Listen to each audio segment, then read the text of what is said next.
우리 옆에 있는 분 한번 인사하겠습니다. 반갑습니다. 네, 우리 앞뒤로 인사하겠습니다. 사랑합니다. 네. 우리 친구들이 또 이렇게 두 분이 오셔서 제가 긴장을 바짝 해야 됩니다. 이분들이 졸지 않게 해야 되는데, 제가 이분들이 올 줄 알았으면 PPT가 있는데 PPT를 띄웠어야 되는데 송구합니다. 네. 이제 엄마 아빠가 여기 왔으니까 요번 주는 용돈을 뒤에 공을 하나 더 붙여 주실 거예요. 아멘. 네, 우리 친구 좋아하시네요. 네, 돈이 뭔 줄 알아요? 돈이 뭔지 알아요? 많이 타락했네 보니까. 네, 보통 엄마 아빠 있는 것만 해도 만족해야 되는데 이제 그걸로는 안 된다라는 거네요. 그죠? 네, 두 명이 쌍둥이에요? 형이에요? 형이 훨씬 더 기뻐하더라고요. 아직 동생은 돈이 잘 모르는 것 같은데 형은 오늘 건졌군 하고 아주 좋아하시네요. 감사합니다. 네, 오늘은 리더십에 대해서 제가 목양 리더십에 대해서 같이 나눌 텐데 하나님 말씀 요한복음 10장 한번 볼까요? 요한복음 10장에 저희가 7절부터 15절 말씀을 좀 같이 볼 건데요. 펴 보시면 요한복음 10장 7절 말씀 같이 한번 7절 말씀 한번 같이 한번 읽어 볼까요? 그러므로 예수께서 이르신 내가 진실로 진실로 너희에게 말하노니 나는 양의 문이라. 네. 여기 우리가 이제 앞에서 섬기는 섬김이 이런 우리에게 필요한 이제 리더십이 있는데 여기 이 말씀 보면은 예수님이 어떤 분이신가를 이야기할 때 이 요한복음은 대조를 하고 있어요. 그러니까 예수님이 좋은 분이야 그러면은 의미가 확 와닿지 않잖아요. 그래서 그 예수님이 어떤 분인가를 이 요한복음은 철저하게 대조를 하면서 우리에게 소개를 시켜주는데 예수님을 뭐라고 말씀하냐면 문이라고 말씀하고 있어요. 문. 근데 어떤 문이 아니라 양의 문. 그러니까 양의 문이라는 거는 양이 들어갔다가 나갔다가 할 때 그 양을 안전하게 지켜주는 그 문. 그 문이 바로 예수님이라고 말씀하신 거예요. 네. 그런데 그 예수님과 대조되는 인물이 누구냐면 바로 그 다음 구절에 보면 강도, 절도, 그리고 10절에 보면 도둑이라는 사람이 나타나요. 그죠? 그럼 여러분 이 강도와 도적 그리고 이러한 절도자의 특징은 무엇이냐면 지키는 것이 아니라 거기서 뺏어가는 거예요. 그래서 우리가 앞에서 직분자로 리더로 섬김이로 섬길 때 우리가 예수님을 닮아간다라는 건 무엇이냐면 내 이익을 위해서 섬겨서는 안 된다라는 거예요.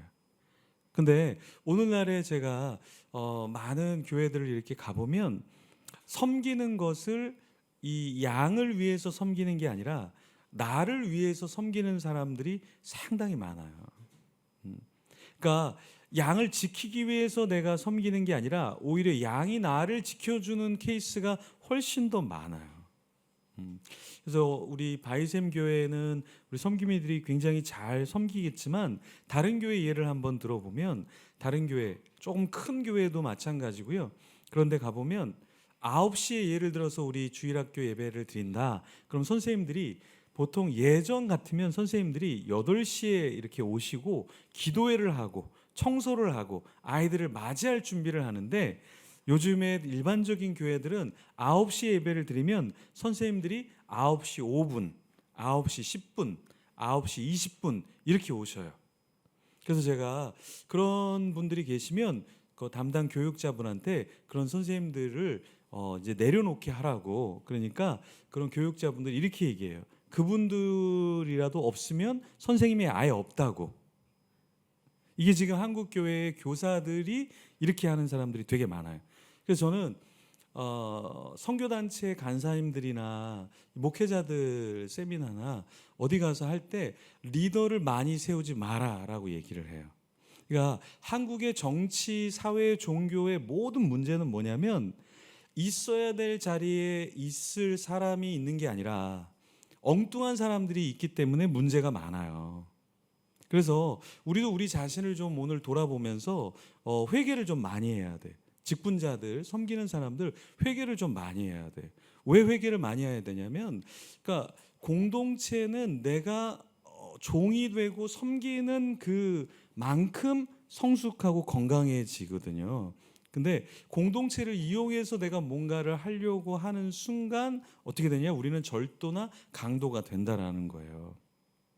그리고 여기에서 예수님께서 말씀하시면서 쭉 예를 들면서 예수님께서 아주 이상한 인물을 하나를 이야기하시는데, 우리가 잘 아는 13절에 삭군이 등장하죠. 이 삭군은 돈을 받고 합법적으로 일하는 사람이에요.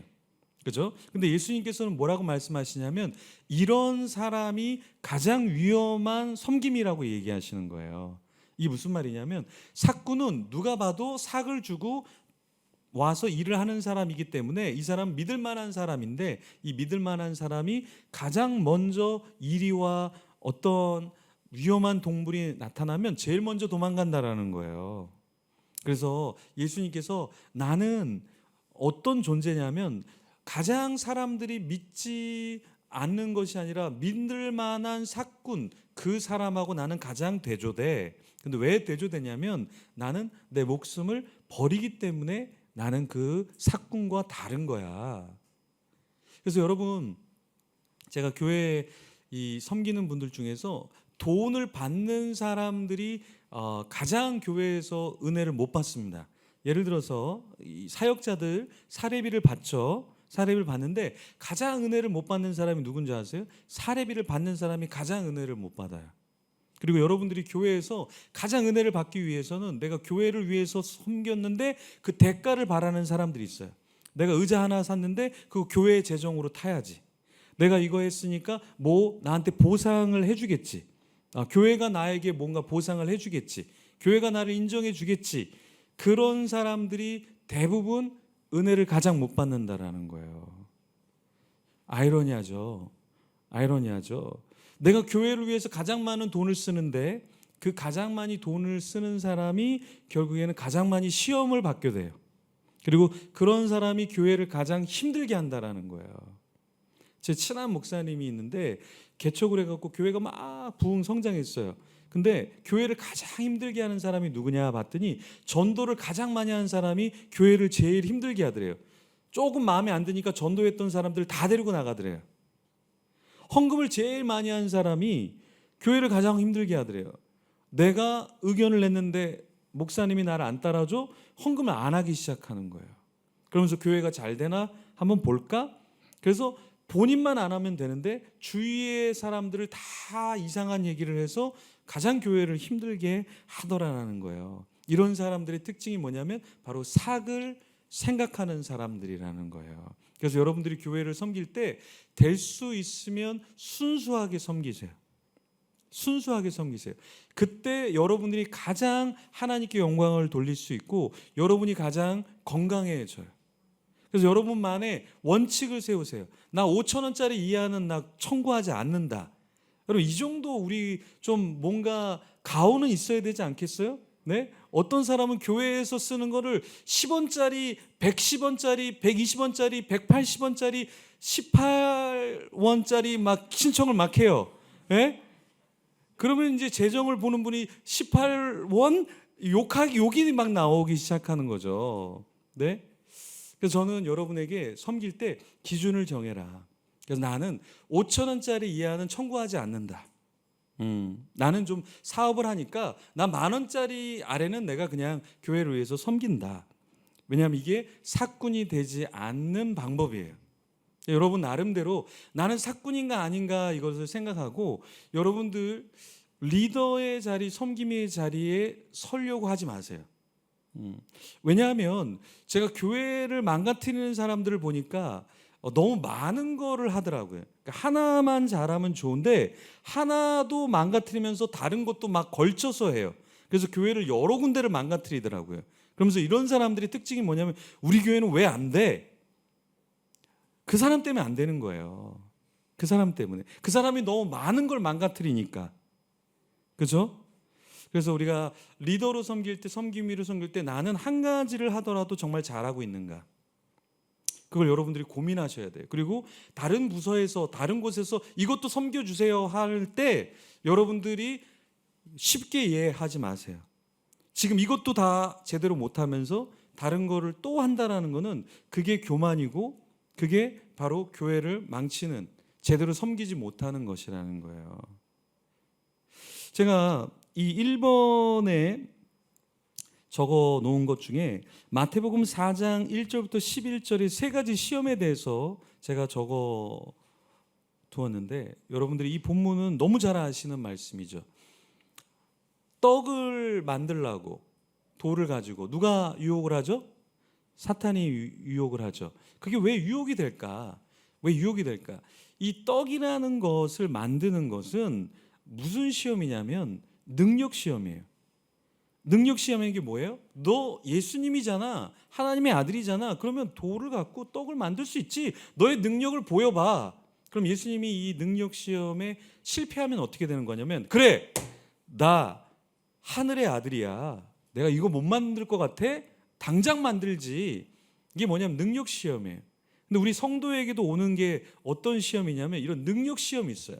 내가 교회를 섬기면서 내가 섬기니까 부흥이 돼야지, 내가 섬기니까 잘 돼야지. 이게 뭐냐면 시험을 당하고 있다라는 거예요. 진짜 우리의 성도는 내가 섬겨도 안 돼. 하나님이 도와주셔야 돼. 우리 교회를 하나님이 복을 주셔야지. 내가 하는 것만 잘 돼. 그거는 시험을 드는 거예요. 그리고 두 번째 시험이 뭐예요? 높은 곳에서 떨어지라 그러죠. 그래서 사탄이 뭐라 그래요?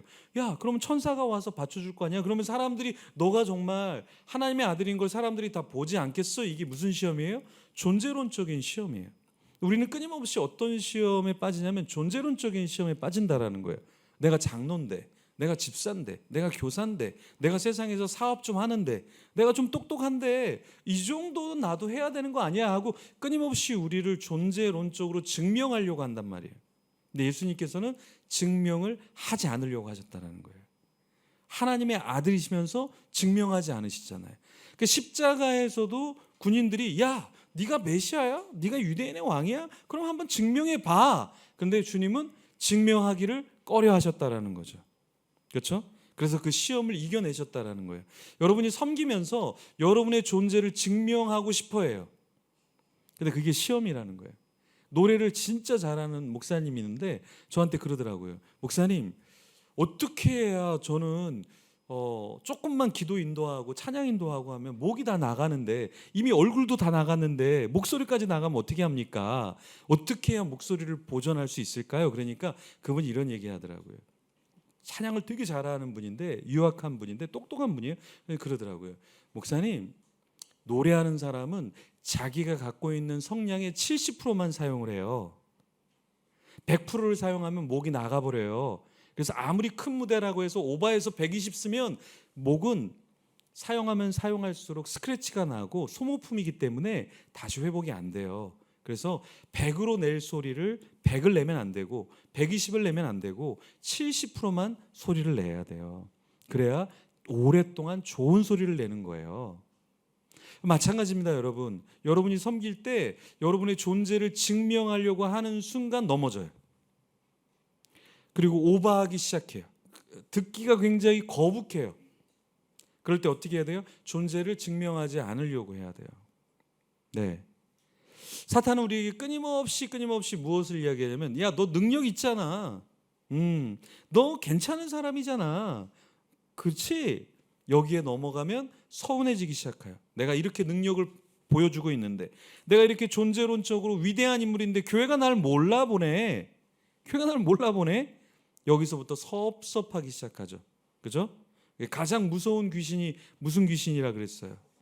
섭섭 귀신이라 그랬죠. 가장 무서운 귀신이 섭섭 귀신이에요. 근데 여러분에게 그 귀신이 와요. 그래서 갑자기 섭섭해요. 목사님이 섭섭해요. 장로님이 섭섭해요. 교회가 섭섭해요. 부서가 섭섭해요. 내가 1년 동안 이렇게 많이 쌓았는데, 이렇게 열심히 했는데 날 이렇게밖에 인정을 안 해주는 거야? 섭섭하기 시작하는 거죠. 이게 다 존재론적인 시험에서 실패하기 때문에 그러는 거예요. 세 번째 어떤 시험입니까? 경배하면 모든 걸 다 준다 그랬죠. 이 시험이 뭐냐면 바로 소유의 시험인 거예요. 섬김이는 소유의 시험에 넘어지는 순간 섬김이 안 돼요. 왜요? 밖에서 일하면 더 많이 버는데, 밖에서 일하면 훨씬 더 많은 거를 투자하고 받을 수 있는데, 그거를 이미 아는 나이가 되었고 경험을 한 사람이 주일날 온전히 쉰다? 그거 굉장히 어려운 거예요. 주중에 수요일날 뭐 말씀을 들으러 온다? 교육을 받으러 온다? 내가 지금 나가면은 100을 더 받을 수 있는데, 내가 나가면 1000을 더 받을 수 있는데, 내가 지금 투자하면 엄청난 돈을 내가 지금 수확을 드릴 수 있는데 내가 그걸 내려놔야 돼? 네, 내려놔야죠. 왜 내려놔야 돼요? 이 소유의 시험을 패스하지 못하면 섬김이란 건 없는 거예요. 여러분이 너무 많이 소유하려고 하지 마세요. 하나님은요 다 분량을 주셨어요. 어떤 사람은 한 달에 딱 100만 원만 벌면 돼요. 근데 이 100만 원만 벌면 되는 사람이 1000만 원 벌려고 하는 순간 자기도 힘들고 가족도 힘들고 교회도 힘들고 하나님의 나라도 세워지지 않는 거예요. 근데 어떤 사람은 한 달에 1000만 원 이상을 벌어야 돼. 그 사람은 1000만 원을 벌어야 돼. 그래서 교회 헌금도 하고 선교도 하고 해야 돼. 모든 사람은 다 각자의 그릇이 있어요. 근데 그 그릇을 채워야 그 사람의 존재가 아름다운 거지. 100만 원만 채워도 되는 사람이 재물욕으로 열심히 더 200, 500을 벌려고 하는 순간 그 사람은 섬기지 못해요. 어떤 사람은 물질을 너무 쉽게 벌어요. 쉽게 벌려요. 왜 그럴까요? 하나님이 물질의 축복을 주시는 거예요. 그럼 그걸 갖고 어떻게 해요? 하나님, 저는 돈이 필요 없습니다. 저는 저 집사님처럼 50만 원만 벌겠습니다. 하나님 보시기엔, 야, 지금 내가 순풍으로 너한테 축복을 주고 있는데 잘 벌어서 잘 써. 이것도 하나님이 우리 각자에게 주시는 축복인 거예요. 그래서 하나님이 나에게 주신 지복이라 그러죠. 하나님 우리에게 주시는 것은 내가 잘해서가 아니라 하나님이 타임을 맞춰주셔서 지금은 돈 벌 때야, 그래, 그걸로 물질로 섬겨. 그런 사람이 있고, 아니야, 넌 물질보다 넌 기도를 쌓아야 돼. 너의 기도를 통해서 교회가, 너의 기도를 통해서 영적인 전쟁에서 사람들이 살아나는 거야. 모든 사람이 다 물질을 다 통해서 섬길 수 있는 것이 아니에요. 소유할 만큼 소유하는 것. 이 소유의 시험을 여러분들이 통과하셔야 교회를 섬길 수가 있어요. 이 시험을 통과하지 못하는 사람은 교회 와도 계속 주식이 생각나고 코인이 생각나고 사업이 계속 생각나죠. 왜요? 더 소유하려고 하니까. 하나님 물질 주시거든요. 하나님 건강 주시거든요. 근데도 그걸 못 믿는 거죠. 내가 여기서 섬기면 뭔가 안 될 것 같아. 그럼 어떻게 돼요? 섬김이 안 되는 거예요. 그렇죠? 그래서 이 세 가지 시험을 충분히 통과한 자가 섬김으로 온전히 무엇인가를 감당할 수 있다라는 거예요. 그러면 어떤 사람이 이 세 가지 시험을 다 통과할 수 있을까? 그 첫 번째가 뭐냐면 바로 준비라는 거예요. 준비. 누구나 다 시험을 통과할 수 있는 것이 아니라 준비한 사람이 시험을 통과하게 돼 있는 거예요. 우리 공부하는 친구들이 시험을 보죠. 그럼 누가 시험을 패스할 수 있을까요? 시험을 잘 준비한 사람이 시험이 오라. 왜 시험이 내일 모레인 거야? 지금 당장 right now 지금 시험이 임해야 되는데 왜 시험이 이렇게 오랫동안 기다려야 되는 거예요? 준비된 자의 마음이에요. 준비 안 된 자의 마음은 주님이 지금 당장 오시면 좋겠다. 시험지 들고 오는 저 선생님에게 바로 임하면 좋겠다. 왜요? 준비가 되지 않은 사람은 시험을 통과할 수 없는 거예요. 그래서 시험 자체가 근심거리가 되는 것이죠. 예수님께서는 철저하게 준비하셨다고요. 어떻게 준비하셨어요? 예수님께서는 3년 사역을 위해서 몇십 년을 준비하셨어요? 30년을 준비하셨어요. 그럼 우리는 어떻게 해야 될까요? 30년을 우리도 준비하듯이 준비를 많이 해야 돼요. 저는 정말 그래요. 선교단체에서도 함부로 리더를 세우지 마라. 준비된 사람을 리더를 세워라. 쉬는 시간에 한 간사님이 와서 목사님, 저희 캠퍼스에는 이렇게 참 많은 사람들이 있어서 리더를 꼭 세워야 되는데 이 친구를 세워야 될지 안 세워야 될지 저는 고민이 되는데 목사님은 어떻게 생각하세요? 그래서 제가 얘기했죠. 생각이 되는 사람, 세워야 될지 안 세워야 될지 생각을 해야만 되는 사람, 그 사람은 세우면 안 됩니다. 간사님이 된 건 혼자서 50명, 100명을 세울 수 있고 이끌어 갈 수 있다라는 겁니다. 그런데 그걸 준비되지 않는 사람에게 10명, 10명, 10명, 10명, 10명 나눠주는 순간 그 10명은 다 사라져 버립니다. 하지만 준비된 한 사람에게 50명을 맡기던 100명을 맡기면 그 사람들은 한 명도 나고자가 생기지 않습니다. 사람을 세울까 말까 고민하는 사람은 세워서는 안 돼요. 그럴수록 준비되지 않은 사람으로 말미암아 모든 사람들이 시험에 당하게 된다라는 거예요. 예수님께서는 능력이 있었지만 예수님이 준비하셨어요. 왜 준비하셨을까요? 자신의 때를 기다리셨던 거예요. 우리도 마찬가지입니다. 여러분, 우리가 섬긴다고 할 때 여러분은 준비를 하셔야 돼요. 그리고 특히 여러분 같은 경우는 말씀을 나누고 교육하고 뭔가 케어를 하는 사람들은 뭘 해야 되냐면 주일날에는 먹을 걸 줘서는 안 된다. 제일 안 좋은 교사가 떡볶이 교사예요. 가장 중요한 말씀을 먹여야 되는데 떡볶이로 배를 채워주는 거예요. 주일날 가장 하나님의 말씀을 준비해서 나눠서 공과를 하던 뭔가 소그룹을 하던 그 사람 영혼을 케어해 줘야 되는데 그 기도를 통해서 그 영혼을 만져주는 시간인데 그걸 안 하는 거죠. 떡볶이로 대체하는 거죠. 이게 가장 무서운 섬김이라는 거예요. 우리 맛있는 거 먹으러 가자. 우리 단풍 구경 가자. 가장 안 좋은 거예요. 가장 저급한 수준의 섬김이라는 거예요. 그러면 언제 목사님 단풍 구경 갑니까? 언제 맛있는 거 사줍니까? 주중에.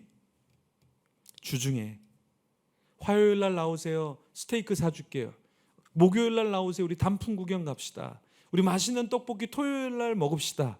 주일 날에는 성경 말씀 일주일 어떻게 사셨어요? 하고 그 영혼의 장인이 돼야 된다라는 거예요. 영혼의 장인이 되지 않고 먹을 걸 갖고 하면 세상이 먹을 게 더 많아요, 여러분. 그리고 교회에서 주는 게 먹는 게 맛이 떨어지는 순간 그 교회는 더 이상 안 나와요. 재미로 이끌면 재미가 없는 순간 그 교회는 안 나와요. 제가 중독에 대해서 많이 나누잖아요. 우울에 대해서 많이 나누고 상처에 대해서 많이 나누는데 왜 많이 나누냐면 교회 안에는 상처 입은 사람들이 많아요. 우울한 사람이 많아요. 중독자들이 많아요. 그죠? 그럼 어떻게 해야 돼요? 그 사람을 교회에서 케어해 줘야 돼. 근데 그 보는 눈이 없으니까 그 사람들의 신음에 듣는 소리가 없으니까 떡볶이로 때우려고 하는 거예요. 이것만큼 문제가 많은 게 없어요. 그래서 여러분 교회에서도 먹을 거를 먹게 하지 마세요. 어떻게 되냐? 집에 갈 때 손에 들려주세요. 집에 가서 먹으라고. 여기서 먹기 시작하는 순간 여러분이 말하는 모든 건 다 셧다운 되는 거예요. 여기에 먹는 그 순간 아무것도 안 들려요. 그죠? 먹는 것도 중요하지만 주는 타이밍. 그러니까 우리의 타이밍은 뭐냐? 주일날 영적인 메시지를 전해줘야 된다는 거예요. 그러면 여러분은 언제부터 메시지를 준비해야 되는가? 최소한 월요일, 최소한 수요일에는 여러분이 무슨 메시지를 전하는지 그 본문은 뭔지 암송 구절은 뭔지를 여러분이 수요일날 정도에는 최소 준비를 하셔야 돼요. 저는 목회자들한테는 월요일이라고 얘기를 해요. 월요일. 조금 빠르면 주일 끝난 주일 저녁에 메시지를 준비해라. 준비되지 않은 메시지는 설 익은 쌀과 같아요. 그죠? 여러분 쌀이 익지 않으면 딱딱하죠. 그걸 먹으면 소화가 잘 될까요? 안 되겠죠. 마찬가지입니다. 우리가 토요일 날 준비한 그 메시지는 결국에 주일 날 아무리 내가 해도 안 돼요. 그걸 아니까 먹을 걸로 떼어버리는 거죠. 준비가 안 됐으니까 다른 걸 먹여야겠다. 쉬운 길을 택하게 된다라는 거예요. 근데 이 준비가 우리에게 필요하다. 여러분 매미 아시죠? 매미가 며칠 정도 여름에 울어요. 며칠 정도 울어요. 네, 1주에서 3주 정도 울어요. 좀 간혹가다 미친 것들이 4주까지 울다가 돌아가시는데 매미는 가장 길게 우는 것이 3주 정도 된다라고 해요. 근데 이 매미가 성충에서 이렇게 나오는데 애벌레에서 번데기에서 이렇게 나오는데 여러분 그 기간이 얼마나 되는지 아세요? 그 기간이? 네. 그 기간이 짧은 건 2년, 보통 5년에서 15년, 17년이라고 얘기해요. 짧은 건 2년, 오래된 건 15년, 17년을 그렇게 가만히 있다가 매미가 나와서 3주 동안 시끄럽게 우는 거예요. 전력을 다해서.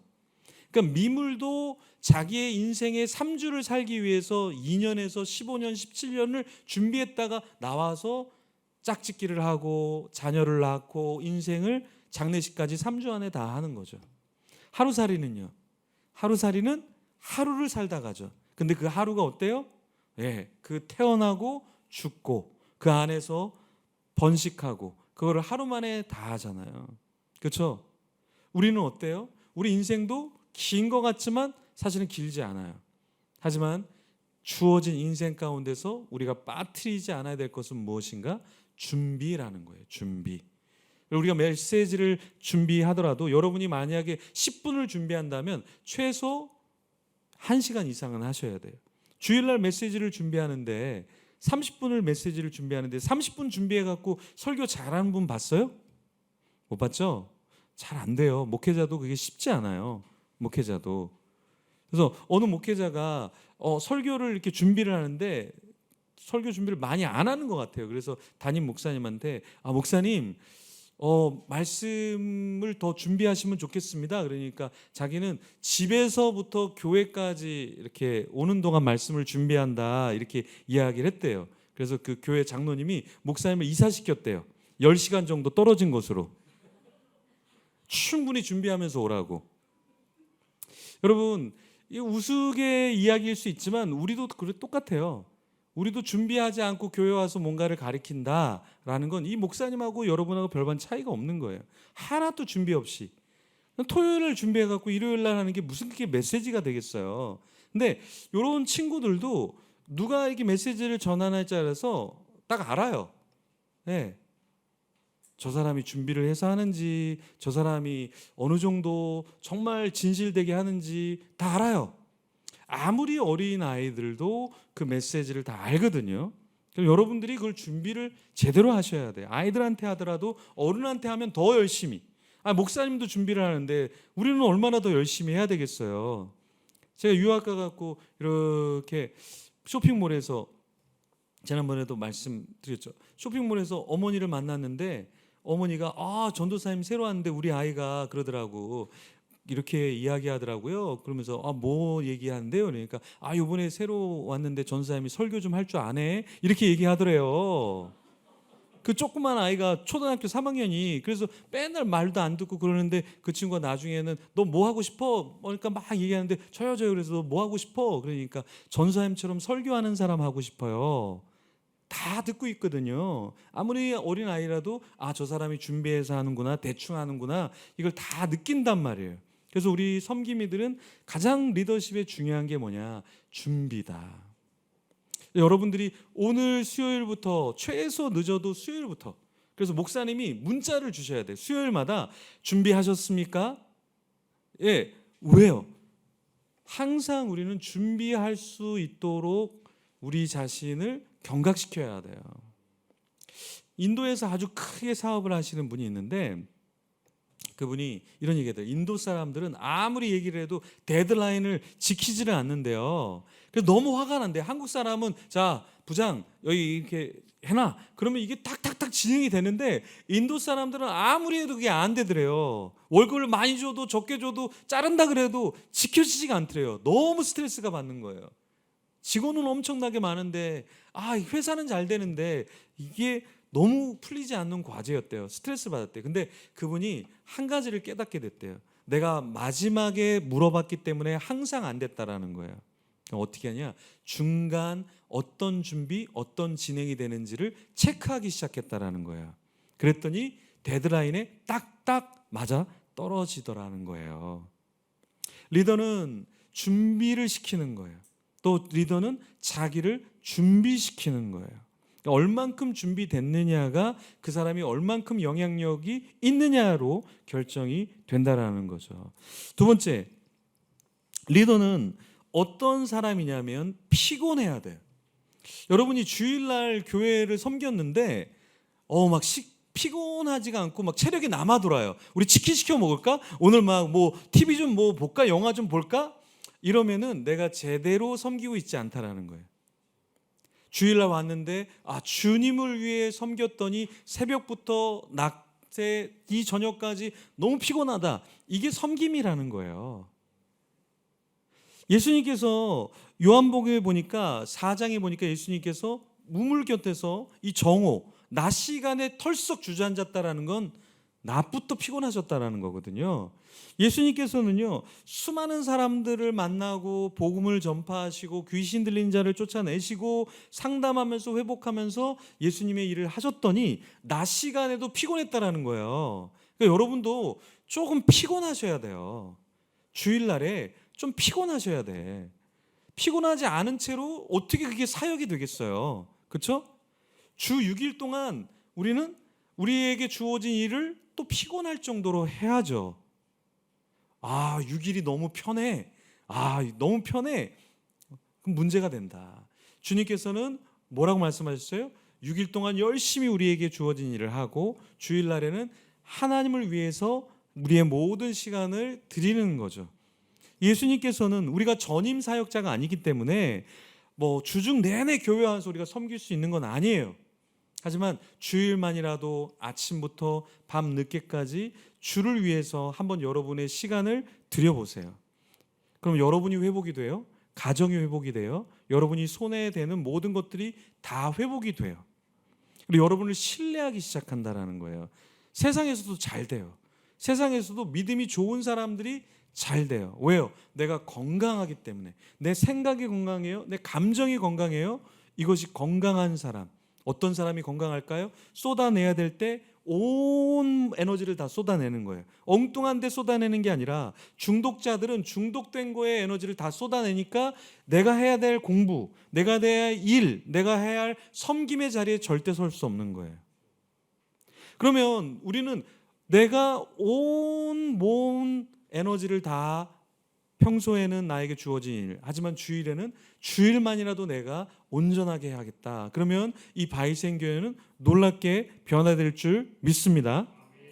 네, 제가 한참 부흥하고 또 서울에 와서도 그렇고 지금도 개척을 해서 계속해서 조금씩 코로나에서 성장을 하고 있는데 바이센교회도 사역자가 많죠. 저희는 교회가 사역자들만 많아요. 저희는. 네, 그래서 주중에 같이 하는 사역자들이 한 8명 정도 같이 하고 이제 주말에는 한 12명 정도 목회자들이 같이 이렇게 공동체를 이루어서 하고 있는데 제가 예전부터 이렇게 사역을 하면서 부흥을 하면서 한 가지 깨우친 게 뭐냐면 주일날 저녁 시간을 잘 활용한다. 그래서 주일날 새벽 예배 드리고 낮에 예배 드리고 저녁에 밤에 드림별이라는 기도회를 하고 제자 훈련을 하고 단기 선교팀 훈련을 하고 마지막에 교육자 모임을 밤 10시에 모여요. 그러면 이제 교회에서 이제 나가셔야 됩니다 하고 관리 집사님이 이야기할 때까지 이제 11시까지 회의를 하고 이제 밖에 나가면 이제 청년들이 또 있으면 같이 차 마시고 이야기하다가 이렇게 들어가고 하는데 제가 놓치지 않았던 게 뭐냐면 10시에 그 마지막 제가 복기라고 하는데 복기 주일날에 어떠한 예배, 어떠한 사역, 주중에 어떠한 사역이 있는지를 점검하는 시간이 이제 10시부터 1시간 동안 쭉 복기하는 시간을 가져요. 그럼 모든 사역자들이 다 그걸 같이 하는데 이걸 하는 것과 안 하는 것의 차이는 너무 커요. 왜냐하면 공동체가 너무나 컸기 때문에 여러 가지 것들을 점검하지 않으면은 서로가 다른 이야기들과 다른 방향으로 가기 때문에 그랬어요. 지금도 개척을 하고도 지금은 이제 많이 제가 많이 성숙해서 지금은 9시 저녁 9시에 해요. 저녁 9시에 저녁 9시에 하는데 여러 가지 것들을 하죠. 근데 저는 이렇게 생각해요. 주일이 사역자에게는 쉬는 날이 아니에요. 주일날 우리는 반드시 가정을 챙겨야 되지만 코로나니까 집에 돌아가세요. 가족과 저녁 식사하세요. 하지만 밤 9시에는 모입니다. 그래서 주일날 있었던 그 음향, PPT, 그리고 온도, 그리고 모든 안내 동선 이런 것들을 다 점검합니다. 다음 주에는 어떻게 개선해야 될까? 피곤하죠. 피곤한 일이죠. 하지만 이걸 매주 했어요. 한 주도 쉬지 않고 했어요. 근데 1년에 300명, 400명 인원이 막 늘어나더라고요. 왜 늘어날까요? 사역자들이 예배에 대해서, 공동체에 대해서 끊임없이 피곤할 정도로 돌아보는 거예요. 그게 사역자의 역할이고, 여러분들은 여러분의 주어진 삶의 섬김에서 돌아봐야 돼요. 고민해 봐야 돼요. 그래서 내가 좀 피곤하구나, 주님을 위해서 피곤하구나, 이걸 여러분들이 느끼지 못하면 난 어디서 섬긴다라는 얘기를 하지 마세요. 그냥 이렇게 얘기했어요. 나 교회에서 좀 놀고 있어. 나 노는 사람이야. 섬긴다라는 거는 내가 의도하던 피곤해야 돼. 예수님께서는 섬기셨거든요. 어떻게 섬기셨어요? 예수님께서는 이 정오 시간에 피곤할 정도로 섬기셨다라는 거예요. 여러분, 세상에서 재밌게 놀아도 피곤합니다. 주를 위해서 열심히 일해도 피곤해요. 하지만 그 보람이 다르죠. 그래서 우리는 섬김이다. 예전에는 뭐 어떻게 하는지 모르겠지만 올해는 여러분들이 좀 많이 피곤한 여러분이 되기를 소망합니다. 그래서 좀 다크서클도 좀 만들어 보세요. 주님을 위해서 열심히 섬겼더니 좀 피곤해 보인다. 이런 이야기를 듣는 것이 하늘에서만 상급을 받으려고 하지 마시고 이 땅에서도 열심히 한번 섬겨 보신다면 하나님이 주시는 기쁨들이 있을 거예요. 자, 우리가 육체적으로만 피곤한 거를 감내하는 게 아니라 사실은 정서적인 것도 좀 많이 피곤해야 돼요. 이 섬김이란 건 뭐냐면 정서적인 피곤함이 우리 가운데 있어야 돼요. 왜냐하면 교회 안에는 건강한 사람이 오는 게 아니라 건강하지 않은 사람들이 모이는 곳이 교회거든요. 옆 사람 보세요. 건강하지 않죠? 그렇죠? 네. 우리 친구가 엄마 보면서 웃는 모습을 보니까 맞는 것 같네요. 보니까 엄마. 네, 우리 친구 많이 똑똑해요. 네, 웃을 타이밍이 아닌데 엄마를 보고 좋아요. 네, 여러분 교회는요 건강한 사람도 있지만 사실은 건강하지 않은 사람들이 교회로 훨씬 더 많이 와요. 그럼 어떻게 되냐면 들어줘야 돼요. 얘기해줘야 돼요. 기다려줘야 돼요. 인내해줘야 돼요. 그럼 어떻게 됩니까? 우리의 정서적인 이 건강이 좋지 않으면 포기하고 싶어요. 그만두고 싶어요. 힘들죠. 근데 예수님께서는 베드로를 보실 때 예수님께서는 똑같이 보셨다라는 거예요. 처음에 베드로를 봤을 때 그 눈빛과 베드로가 열심히 주는 그리스도시요 살아계신 하나님의 아들입니다 이 말을 했을 때 눈빛과 그 십자가를 지고 있을 때 베드로가 3번을 부인하고 있을 때 예수님을 볼 수 있는 거리였다고 했을 때 그때도 주님은 베드로를 똑같은 눈빛으로 쳐다봤을 거라고요. 그리고 예수님께서는 십자가에 돌아가시고 부활하시고 나서도 찾아오셔서 감정의 복잡한 마음이 아니라 똑같은 시선으로 그 제자를 바라보면서 내가 나를 사랑하느냐, 내가 나를 사랑하느냐, 내가 나를 사랑하느냐 똑같이 주님은 그 베드로를 대해 주셨다라는 거예요. 성숙함이란 무엇입니까, 여러분? 우리에게 성숙함이란 것은 항상 똑같은 거예요. 항상 똑같은 거예요. 언제 만나도 웃어주고 언제 만나도 격려해주는 사람이 성숙한 사람이지 갑자기 만났는데 화를 내고 갑자기 만났는데 울고 있고 갑자기 만나 있는데 나를 너무 기쁘게 반겨주고 이거는 이상한 거예요. 우리가 성숙한 리더가 된다는 건 뭐냐면은 똑같은 모습을 보이는 거예요. 똑같이 밝게 똑같은 정서를 보여주는 것이 교회가 돼야 돼요. 세상은요 자기의 감정에 의해서 화를 내고 사람을 자르려고 하고 거래를 할까 안 할까 한 번의 딜, 한 번의 태도를 보면서 하려고 해요. 그래서 항상 긴장감이 있단 말이에요. 근데 교회는 어떤 곳인가? 틀려도 돼, 잘못해도 돼, 그래도 우리는 한 공동체야. 그걸 받아들일 수 있는 정서적인 건강함이, 그 피곤함이 때로는 우리에게 몰려온다 할지라도 그것을 견디어 내야 된다는 거예요. 지금 교회는 먹는 걸 나눠주는 게 교회가 아니에요. 먹는 거 나눠줘야죠. 하지만 훨씬 더 나눠줘야 되는 게 뭐냐? 사람을 인정해 주는 거예요. 사람을 격려해 주는 거예요. 잘하고 있어, 괜찮아, 하나님이 기뻐하셔, 지금 모습이 아니라 하나님이 너를 빚어가실 거야, 나도 그렇게 생각해, 이게 사역인 거예요. 근데 우리가 눈빛으로 얘기해요. 당신은 안 돼, 당신 같은 사람이 교회에 오면 안 돼, 당신 같은 사람 때문에 교회가 힘들어. 그럼 어떻게 돼요? 나는 감정적으로 아무런 데미지가 없고 그 사람이 데미지를 입게 된다라는 거죠. 그래서 우리는 육체적으로도 많이 피곤해야 되지만 정서적으로도 상당히 많이 피곤해야 돼요. 그래서 주일날 섬기면서 피곤하구나. 정말 감정 너무 힘들어. 그래서 우리는 리더는 훨씬 더 기도하는 시간이 우리에게 많아야 돼요. 저희 아내가 쌍둥이를 키웠거든요. 쌍둥이를 키웠는데 아이들이 남기면 다 본인이 드셔요. 근데 나중에는 좀 영양에 문제가 생길 것 같다 그러더라고요. 그래서 아니 당신이 이렇게 아이들하고 좋은 거 남은 것도 다 먹는데 왜 그러냐 그러니까 아내 그런 얘기 하더라고요. 아이들이 먹는 음식에 영양분이 따로 있고 다 큰 사람이 먹는 영양분이 따로 있는데 아이들 것만 먹다 보면 어른이 섭취해야 될 거를 섭취하지 못한다라는 거예요. 마찬가지예요, 여러분. 우리가 섬길 때 우린 착각해요. 어떻게 착각하냐면 나도 아이들처럼 예배를 드리고 있다라고 생각하고 나도 아이들처럼 성숙하고 있다고 생각하는데 아니에요. 여러분은 여러분의 성숙함의 그 자리를 찾아가야 돼요. 그리고 여러분이 먹어야 될 걸 먹어야 되는 거예요. 그걸 먹지 않고 아이들이 드리는 예배를 드리고 내가 예배를 드렸다고 생각하고 대예배를 안 나오는 그런 심리학의 전문 용어로 그지 같은 교사가 있어요. 예. 아이들이 먹는 그걸 먹고서 나도 영양분을 섭취하고 있다고 생각하는 착각하는 그런 교사들 얼마 못 가요. 청년부 예배를 드리고서 나는 여기서 교육 다 받았다. 그게 아니라 다른 교회에서 하는 교육 훈련이 있다. 어떤 집회가 있다. 찾아 먹으러 다녀야 돼요. 여러분 맛집은 찾아가잖아요. 맛집은 찾아가는데 왜 나를 위한 교육 훈련 이런 모임은 찾아가지 않느냐. 그러면 우리는 망가뜨리는 거예요. 나 자신을 망가뜨리는 거예요. 우리에게 필요한 것들이 있다라는 거예요. 제가 요즘에 그 운동을 좀 하는데 또 다른 아령을 더 큰 거를 샀어요. 왜? 운동을 하다 보면 너무 처음에는 이거 너무 힘들다 그러는데 어느 순간 이 힘이 안 들어요. 이 운동이 안 돼. 그럼 어떻게 해요? 거기에 2배 정도 되는 무게를 딱 잡으면 다시 운동이 돼요. 거기에 익숙해지면 또 어떻게 해요?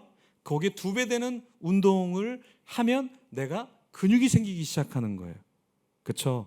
근데 여러분도 근육이 생길 정도로 여러분에게 필요한 것들을 드시고 운동하고 여러분 드시고 해야 된다라는 거예요. 제가 오늘 와갖고 아령이 와갖고 그걸 잡고 1시간 반 운동을 좀 했는데 나중에 이렇게 들고만 있는데 살이 떨리더라고요. 그러니까 너무 가벼운 걸 들고 있으면 운동을 해도 살이 안 떨려요. 근데 조금 무게를 2배 정도 올리면 어떻게 되냐면 내가 그거를 들고 있는 순간부터 이미 나는 운동이 되고 있는 거예요. 그래서 여러분도 신앙의 연수가 올라갈수록 똑같이 섬기면 안 돼요. 여러분이 헌금을 하더라도 작년에 1,000원 했어요? 그러면 이번에는 1,010원을 하는 거예요. 왜요? 똑같은 분량으로 있으면 안 돼요. 조금 더 나가야 돼. 섬길 때도 내가 예전에 9시인데 8시 55분에 왔어요? 그러면 올해부터는 내가 10분 전에 와야지. 올해는 30분 전에 와야지. 이게 섬김이 되는 거예요. 여러분도 조금씩 늘려가셔야 돼. 섬김의 수준을 높이는 여러분이 되기를 간절히 축원합니다. 이 한 급수를 높이는 건 너무나 어려워요. 네. 피아노의 급수를 하나 올리는 건 정말 어려워요. 신앙의 급수도 그래요. 신앙의 급수도 한 단계를 올리는 거는 정말 힘들어요. 하지만 어떻게 올려요? 내가 버거울 정도로 해야 근육이 만들어져요. 잔 근육은 언제 만들어지는가? 나 이거 더 이상 못해. 그걸 1번, 2번, 3번 할 때 잔 근육들이 마구마구 만들어지는 거예요. 근육이 없는 사람은 어때요? 허리가 안 좋아지기 시작해요. 왜 허리가 안 좋아져요? 허리에 근육이 없으니까 허리가 막 휘기 시작하고 허리가 디스크가 만들어지고 그러는 거예요. 그렇죠? 신앙도 마찬가지예요. 신앙도 피곤할 정도로 나를 위해서 하나님의 나라를 위해서 할 때 건강해진다. 여러분 팽이는 언제 서 있을 수 있을까요? 팽이는 돌아갈 때 서 있을 수 있어요. 신앙인은 섬길 때 사실은 가장 건강한 거예요. 가장 건강한 사람이 누굴까요? 여기서 제가 오늘은 제일 건강해요. 왜요? 제가 준비하고 제가 섬기잖아요. 제가 여러분을 섬기잖아요. 제가 가장 건강하고 제가 은혜를 제일 많이 받는 거예요. 왜요? 사람은 섬길 때 자기의 자리에 가장 안정감 있게 서 있을 수 있는 거예요. 찬양을 섬기던 사람이 찬양 안 하면 처음엔 편해요. 너무 편해요. 찬양 안 하니까. 그런데 나중에는 찬양의 감도 잃어버리고 찬양을 준비하는 게 오히려 훨씬 더 어려워지기 시작해요. 여러분이 섬김을 쉬는 순간 너무 편하다. 너무 편하다. 근데 그게 근육이 빠져나가는 거예요. 나중엔 여러분 한 명조차 세울 수 없어요.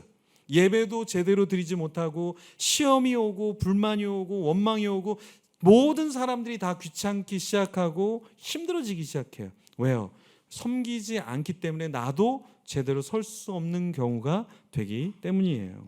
자, 세 번째, 예수님의 리더십은 99마리의 양보다 한 마리 잃어버린 양을 돌보셨다라는 거예요. 여러분 돈 잃어본 적 있으시죠? 그렇죠? 돈 잃어버리면 어때요? 정신이 번쩍 들죠. 이거 어디서 찾아? 이거 어디다 둔 거예요? 여러분 핸드폰 잃어버린 적 있으시죠? 깜짝 놀라고 이거 어디 있는 거야? 막 찾잖아요. 그렇죠?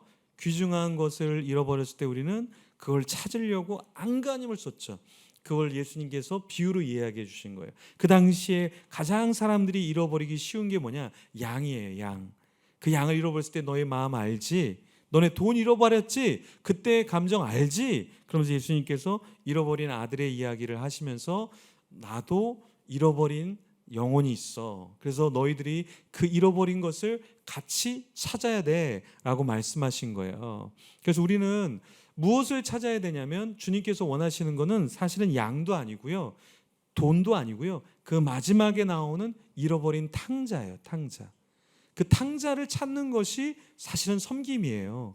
그래서 여러분의 섬김이 잃어버린 영혼에게 포커스가 되지 않으면 주님께서 기뻐하지 않는다라는 거예요. 어떤 데는 자기네끼리 파티를 해요. 자기네끼리 마시고 먹고 우리끼리 즐거운 공동체, 그 공동체의 기쁨은 오래가지 않아요. 주님의 기쁨이 우리 가운데 있어야 한다라는 거예요. 주님의 기쁨은 뭐예요? 잃어버린 영혼이 교회로 돌아올 때, 그때 하나님께서 기뻐하시고 우리도 그 영혼으로 인해서 새롭게 되는 거예요.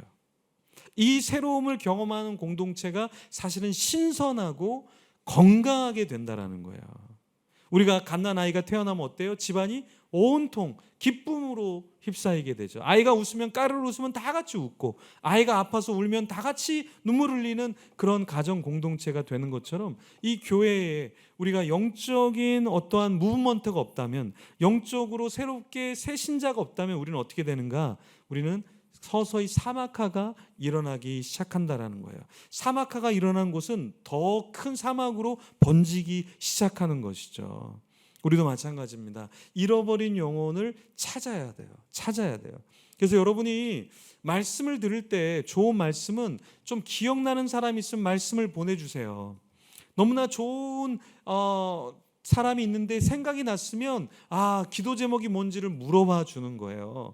또 여러분이 좋은 게 있으면 작은 거라도 선물을 나누는 거예요. 그게 잃어버린 영혼, 쓰러져 있는 영혼을 다시 일으켜 세우는 거예요. 근데 사람은 의외로 굉장히 많이 자존감이 낮아요. 자존감이 높아도 되는 사람은 너무 낮고, 낮춰도 될 사람은 스스로 높이는 경우가 굉장히 많아요. 근데 우리 주위에는 지금 너무 많은 사람들이 힘들어하고 있어요. 그래서 제가 연말에 좀 감사하고 한 사람들한테 선물을 보냈거든요. 제가 한 170명 정도 선물을 보냈어요. 네, 마구마구 생각이 나면 막 보내는 거예요. 근데 큰 선물도 아니에요. 작은 선물이에요. 근데 너무 고마워하는 거예요. 너무 고마워하는 거예요. 사람들은 작은 거에도 굉장히 기뻐하는구나. 그래서 올해 목표는 저는 300명에게 연말에 선물하는 거예요. 300명에게 진짜 선물을 하고 싶고 하게 될 거예요. 왜냐하면 여러분이 1억씩 헌금해 줄 거니까. 네. 여러분 정말 좋은 건 뭐냐면 우리가 갖고 있는 거를 나누는 거예요. 그래서 잃어버린 영혼이 회복되게 하는 거예요. 그런데 우리는 잃어버린 초신자만 회복시키는 게 아니라 이미 옆에 있는 사람도 우리는 회복을 시켜야 돼요. 이 사람들도 하나님의 마음을 잃어버릴 수 있어요. 이 사람도 시험에 들 수 있고, 이 사람도 피곤할 수 있고, 외로울 수 있어요. 남몰래 불면증으로 힘들어하는 사람도 있고, 남몰래 병으로 힘들어하는 사람도 있고, 가정의 부모님 때문에, 자녀 때문에 힘들어하는 사람이 우리 가운데는 있거든요. 그래서 우리는 이 잃어버린 영혼들, 하나님의 마음을 잃고 사는 사람들을 우리는 회복을 시켜야 한다라는 거예요. 우리 옆 사람에게 이렇게 얘기하겠습니다. 내가 케어해 줄게요. 네. 네 번째 리더십에서 중요한 것은 무엇이냐면 3년을 예수님께서는 동고동락하셨다라는 거예요. 이 동고동락이라는 것은 아주 무서운 거예요. 여러분 혹시 서태지와 아이들 아세요? 네, 서태지와 아이를 아시는 분은 이제 저랑 곧 천국에 가야 될 연세에 계신 분들이죠. 네, 여기 20대 있어요? 20대? 20대 있어요? 20대 있어요? 서태지와 아이들 알아요? 예, 같이 가시죠. 예. 그 수백 년 전의 사람을 알고 있다라는 거는 정신 연령이 많이 피폐하다라는 거죠. 네. 그 서태지와 아이들의 그 그룹 리더가 서태지라는 사람이에요. 그 인터뷰하는 게 있어서 봤는데 베이스 기타를 되게 잘 쳐요, 그 사람이. 어떻게 잘 치게 됐습니까? 그러니까 이분이 이렇게 얘기하더라고요. 자기가 베이스를 너무 하고 싶어서 1년 내내 베이스를 끼고 밥 먹고 베이스를 끼고 자고 베이스를 끼고 화장실을 가고 베이스를 내려놓은 적이 없다라는 거예요. 배 위에다가 베이스를 놓고 항상 그렇게 1년을 치니까 다른 사람만큼 베이스를 치게 되더라고요. 저한테는 아주 충격적이었어요. 저 사람 음악을 잘하는 사람인 줄 알았는데 베이스 기타도 친다고? 근데 1년 만에 그렇게 실력을 늘릴 수 있다고? 그 이유는 놓지 않는 거죠. 예수님께서 제자들을 어떻게 하셨을까요? 3년 동안 동고동락하셨다. 함께 시간을 보낼 때 어떻게 되냐면 성숙하게 돼요. 여러분, 제가 운동 탁구를 좋아하는데요. 탁구를 칠 때 1부가 있어요. 선수였던 분이 있고 1부가 있고 관장이 2부가 있고 3부가 있어요. 그런데 3부랑 계속해서 1년, 2년, 3년, 5년을 치면 수준이 몇 부까지 될 것 같아요? 3부가 됩니다. 딱. 예, 그 사람하고 계속 10년을 치면 3부가 돼요. 1부랑 똑같이 10년을 치면 어떻게 될까요? 1부가 됩니다. 선수랑 계속해서 10년을 탁구를 치면 어떻게 될까요? 선수를 이깁니다. 놀랍죠. 그래서 탁구장에 가보면 3부인 탁구장에 가면 3부 이상의 사람은 돈을 내고 배우질 않아요. 누가 와서 배우냐면 5부도 잘 안 배우고요. 6부, 7부 이런 사람들이 와서 배워요. 2부, 1부인 사람이 관장을 하면 누가 와서 배우냐면 3부, 4부가 와서 돈을 내고 배워요. 선수가 관장을 해서 가르치잖아요. 1+라는 사람들이 있거든요. 1부 중에서도 아주 강한 1부 이런 사람들이 돈을 내고 와서 그 선수랑 한 번만 치는 것을 영광으로 영예로 생각을 해요. 누구랑 동거를 하느냐, 누구랑 함께 하느냐에 따라서 수준이 달라지기 시작하죠. 예수님께서는 자신이 갖고 있는 그 하나님의 나라에서 어떤 것을 제자들이 갖춰야 될 건지를 같이 하심으로 그냥 삶을 나눠주심으로 그 제자들을 키웠다라는 거예요. 제자들은 몰랐죠. 하지만 예수님의 부활하신 그 주님을 만나고 제자들은 자기도 모르게 다 순교의 자리로 다 가게 됐다라는 거예요. 왜요? 예수님과 함께 했기 때문에 예수님이 죽으셨던 것처럼 그들도 죽을 수 있다라는 거예요. 그래서 여러분, 우리는 너무나 놀라운 게 뭐냐면 제가 리더를 왜 중요시 여기냐면 그 리더의 영향을 그대로 받기 때문에 그런 거예요. 여러분들 중에서 여기 섬김의 자리에 있는 분들은 대부분 어떤 분들이냐면 섬김을 받아본 분들이에요. 사실은 나도 모르게 내가 어렸을 때 전도를 받고 나도 모르게 누군가 나를 가르쳐줬던 그 고마움이 나를 섬김의 자리까지 있게 한 거죠. 제가 키웠던 이제 제자가 있는데 제가 이제 교회를 떠나고 나서 되게 많이 울었대요. 되게 많이 울었다 그러더라고요. 그래서 그 친구가 너무 많이 울고 나중에 자기도 사역자의 길을 갔는데 자기가 섬길 때 제가 했던 거, 제가 생각했던 거 그대로 자기도 하고 있다라는 거예요. 왜요? 저에게 같이 몇 년 동안 하면서 먹고 마시고 찬양하고 예배하고 섬겼던 것이 그냥 자기도 모르게 그냥 나오더래요. 비슷해져 간다라는 거예요. 그 친구가 그 얘기를 하고 이렇게 하는데 너무 제가 그 마음이 느껴져서 얼마나 많이 울었는지 몰라요. 여러분, 여러분이 섬기는 걸 아무도 안 볼 것 같죠? 근데 누군가는 보고 있어요. 누가 보고 있을까요? 자녀들이 보고 있어요. 자녀들이 하나도 부모님이 제대로 하는지 안 하는지 모를 것 같죠? 근데 다 안다라는 거예요. 이제 제가 조직교회에 이렇게 특세를 하잖아요. 특세를 하는데 영화부를 20년, 30년 한 분이 여자 전사님이 저한테 그래요. 목사님, 저 집에 저 포대기로 쌓은 저기 엄마 아빠 아이 데려온 저 엄마 아빠, 요 엄마 아빠가 20년 전에 30년 전에 그 부모님이 이렇게 특세할 때 보자기로 딱 싸고 왔는데 자기가 20년 30년을 교회에서 계속 보니까 부모가 포대기로 싸서 예배가 뭔지도 모르는 아이를 영화부실에 이렇게 눕혀놨던 그 아이가 커서 그 아이가 또 자기 아이가 뭘 하는지도 모르는데 포대기에 쌓여서 오도록 만들더라는 거예요. 자기 그게 신기하다라는 거예요. 신앙은 대물림 된다라는 거예요. 섬김도 대물림 된다라는 거예요. 누가 기준을 세우면 그게 기준이 돼요. 부모가 기준을 세우면 그것이 기준이 되어져요. 선생님이 이 정도의 섬김의 기준이 되면 나도 그 선생님의 그 기준이 나의 인생을 철저히 이끌고 가는 거예요. 저는 어렸을 때 가난했어요. 내성적인데 거기다 또 가난하기까지 하고 불행한 인생을 살았었어요. 저는 교회도 안 나왔어요. 너무 적응하기 힘들더라고요, 교회가. 교회도 안 나오고 그랬는데 나중에 다시 교회를 나오게 됐는데 그때 선생님 한 분이 저희 집이 너무 가난하니까 방이 없으니까 저를 자기 집에다가 머무르게 해주셨던 선생님이 있어요. 그 선생님이 어렸을 때 겸손이 뭔지 찬양을 하면서 설명해 주고 이렇게 또 집을 제공해 주시고 나중에 그분이 선교지에 갔어요. 사람들이 오지 않는 그 오지에 들어가서 선교를 하는데 늘 명절 때가 되거나 그러면 제가 먼저 인사하기도 전에 먼저 목사님 하면서 기도하고 있어요 하면서 제가 어릴 때부터 선생님인데 제가 목회자가 됐다고 저를 목회자라고 존칭을 써주시고 기도하고 있다고 하고 계속해서 격려를 해주시는 거예요. 그분을 생각할 때는 참 많은 눈물이 나고 빚을 너무 많이 졌어요. 여러분, 여러분이 계산하지 않는 선생님이 되면 계산하지 않는 제자들이 나타나기 시작하는 거예요.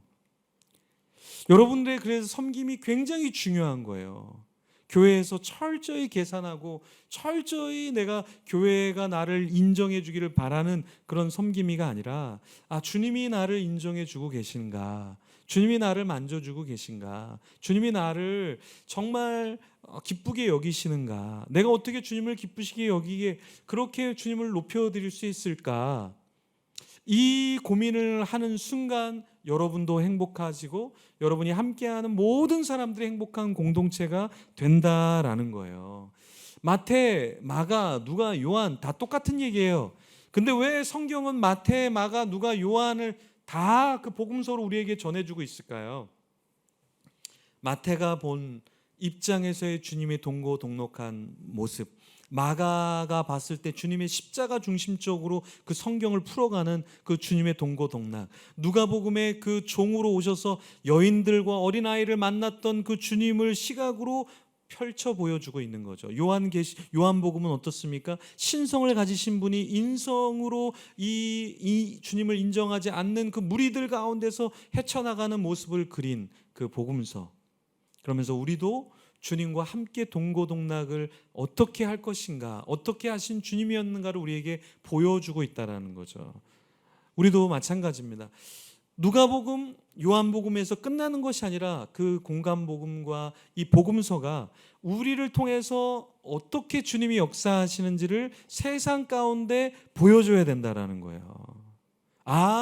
저 사람은 하나님과 함께하고 있구나, 저 사람은 계산적이지 않구나, 그걸 보여주는 순간 세상 사람들과 우리 주위 사람들은 인정하기 시작한다는 거예요. 저는 목회자들한테 무료 자료 나눔을 많이 해요. 시간이 많이 걸릴 것 같지만 다 무료로 나눠줘요. 대부분 다 무료로 나눠줘요. 세미나를 해도 저는 1,000원 이렇게 받고 세미나를 많이 해줘요. 1년에 제가 목회자들을 대상으로 한 30번 이상 세미나를 보통 해요. 근데 그 목회자들을 저는 제가 주님께 거저받았기 때문에 1,000원을 받는 이유는 뭘 신청했는지도 모르고 또 1,000원 내면 또 권리를 행사를 하세요. 자료를 더 달라, 뭐 이거는 왜 이러냐, 얼굴은 왜 그러냐, 권리를 행사를 하셔요. 그래서 너무 무료로 받는 거는 무료해질 수 있구나. 그리고 정말 소수로 모여야 되는 거는 제가 10만 원을 받을 때도 있고 그 이상을 할 때도 있어요. 정말 들으러 오는 사람만 들으러 와라. 그런데도 정말 개척교회 목사님들이 연락이 와요. 목사님 정말 재정이 안 된다고. 그럼 그냥 들어오라고 얘기해요. 여러분, 많은 섬김을 할 때 계산을 하면서 섬기면 사람들도 계산하기 시작해요.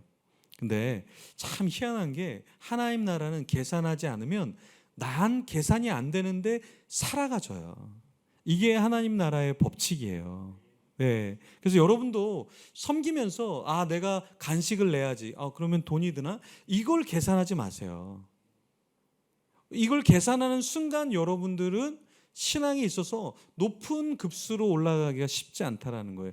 예수님께서 계산하셨으면 이 땅에 안 내려왔죠. 여기 내려오면 아이들이 인정해 주지 않을 텐데 뭘. 자기 민족도 인정해 주지 않을 텐데 뭘. 제자들도 다 배신할 거 다 아는데 뭘. 그렇죠? 근데 주님은 다 아시면서 이 땅에 오셨다라는 거예요. 그래서 우리도 주님께서 우리와 함께 해주신 것처럼 이제는 리더가 된다는 건 뭐냐면 함께 해주는 거예요. 그래서 여러분이 주중에 연락을 안 한다, 그거는 섬김이가 아니에요, 여러분. 네, 그거는 양육이 아니라 사육을 하고 있는 거예요. 사육을 하는 사람의 특징은 빠졌을 때만 연락을 줘요. 근데 가장 싫어하는 게 뭐냐면 빠졌을 때 전화 주는 사람을 가장 싫어해요. 그래서 제가 교육자들한테 항상 부탁하는 게 있어요. 주일날 누가 나오는지 안 나오는지를 모르면 교육자가 될 수 없다. 이미 주중에 요번에는 수술을 해서, 요번에는 타지를 가서, 요번에는 어떤 일 때문에 주일날 못 나오는 걸 알고 있어야 교육자지. 주일날 왜 안 나왔어요? 저도 모르겠는데요. 다음 주에 온대요? 저 모르겠는데요. 예. 여러분, 우리가 섬긴다라는 거는 사육을 하는 게 아니라 양육을 한다는 건 연락을 하는 거예요. 연락. 문자도 주고요, 카톡도 주고요, 이메일도 주고요, 전화도 주고요. 그리고 여러분 직접 방문해서 이렇게 살고 있구나, 이런 직장 다니고 있구나 하고 그 사람을 케어해 주는 게 목양인 거예요. 주님께서는 그걸 넘어서서 같이 살자. 같이 살자. 그리고 네가 원하는 거 해. 난 너희를 이용해 먹으려고 하는 게 아니라 너희에게 하늘의 상급을 주려고 하는 거야. 너희를 위해서 같이 하자는 거야. 주님의 마음을 갖고서 섬겨야 된다라는 거예요. 제가 엊그제 지방에 가서 집회를 했는데 한 21살 정도 친구가 음악을 하고 싶어해요. 찬양하고 가수를 하고 싶어요.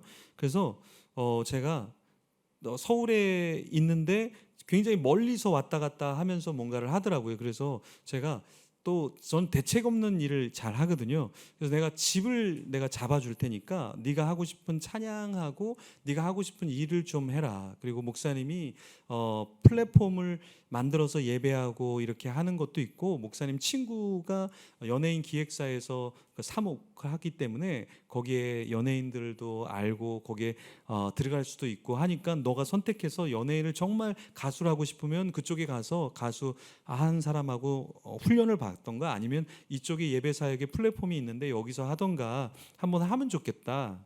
그래서 제가 그 부모님한테 그런 얘기를 했어요. 나는 얘를 써먹으려고 하는 게 아니라 나는 얘가 잘 되는 모습을 보면 좋겠다. 우리가 하나님 나라에서 대부분 다 써먹을 걸 많이 생각해요. 많이 써먹으려고 그래. 근데 다 알아요. 이건 써먹으려고 하는 거구나. 그 젊은이들이 가장 싫어하는 게 뭔지 아세요? 동원이에요, 동원. 우리 젊은이들이 동원 예비군도 싫어하고요, 동원 참치도 싫어하고요, 동원이 들어가는 건 다 싫어해요. 그건 써먹으려고 하는 거기 때문에 싫어한다라는 거예요. 젊은이들이 뭘 좋아해요? 자기들을 위한 거구나. 이거를 되게 좋아해요. 교회에 가면 긴 장의자가 있어요. 다음 세대들 절대 안 들어가죠. 그런 딱딱하고 전통적인 교회 그런 거보다 정말 다음 세대들이 딱 들어왔을 때 포근하고 자기들의 문화와 이런 맞는 교회를 선호하기 시작한다는 거예요. 전통 교회 가면은 항상 그 고민들이 있어요. 장로님들이나 목회자분들이 왜 이렇게 교회가 좋은데 이렇게 큰데 아이들이 안 나오는지 모르겠어요. 이런 얘기를 많이 하셔요. 제가 보니까 딱 안 나오게 만들어 놨구만 보니까. 예? 아주 구석기적으로 모든 것들이 다 어르신들에 맞게끔 이렇게 만들어 놓고서 아이들이 못 들어오게끔 만들어 놓고서는 왜 그런 질문을 하는지 모르겠어요. 제가 또 인격이 있으니까 네네 주님이 다 오게 하실 겁니다. 천국에서 이렇게 말은 못하고 여러분 다 이유가 있어요. 다음 세대가 안 오는 것도 다 이유가 있어요. 교회를 컨설팅하고 교회를 얘기해 보면 다 알아요. 근데 알긴 아는데 실행하지 않는 거예요. 제가 최근에도 큰 교회에서 재직들 컨설팅을 하면서 쭉 이렇게 퍼실리테이션이라는 게 있는데 그걸 하면서 쭉 진단을 해줬는데 다 알아요. 다 알아요. 근데 문제는 뭔지 아세요? 아는 거에서 끝난다라는 거예요. 그 다음 뭐예요? 바꿔야 돼요. 다 과감하게 바꿔야 돼. 과감하게 바꾸지 않으면 절대 다음 세대나 교회는 개혁되지 않는다. 여러분 우리가 예를 들어서 다음 세대들이 예배를 드리기 가장 편한 시간은 몇 시일까요? 오전 7시일까요? 아니면 우리 다음 세대들이 예배드리기 가장 편한 시간은 오후 3시, 4시일까요? 우리 친구들은요 좀 잠자는 걸 굉장히 좋아하세요. 네, 그렇죠? 그러면 9시 예배를 만들어 놓으면 이분들이 기쁨으로 달려올까요? 오후 3시로 만들어 놓으면 기쁨으로 달려올까요? 네, 시대가 바뀌어가고 있어요. 우리가 옛날에는 7시에 드렸는데 9시에 드렸는데 지금 아이들도 그렇게 해야지. 그럼 뭐 하고 있냐면 아이들이 십자가에 매달고 있는 거예요. 그렇죠? 엄마가 용서를 모르는 거기 때문에 우리 엄마는 용서를 모르기 때문에 교회를 나가주는 거예요.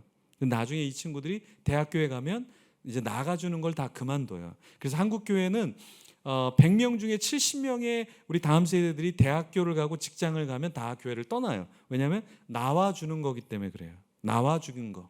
내 의지로 기쁨으로 나오는 게 아니라 왜 그럴까요? 이게 그들을 섬기려고 하는 게 아니라 우리가 틀을 짜고 그들을 끼워 맞추려고 하니까 맞아지지가 않는 거예요. 그게 옛날 모던 시대에는 가능했지만 포스트 모던 시대에는 이게 가능하지가 않다라는 거예요.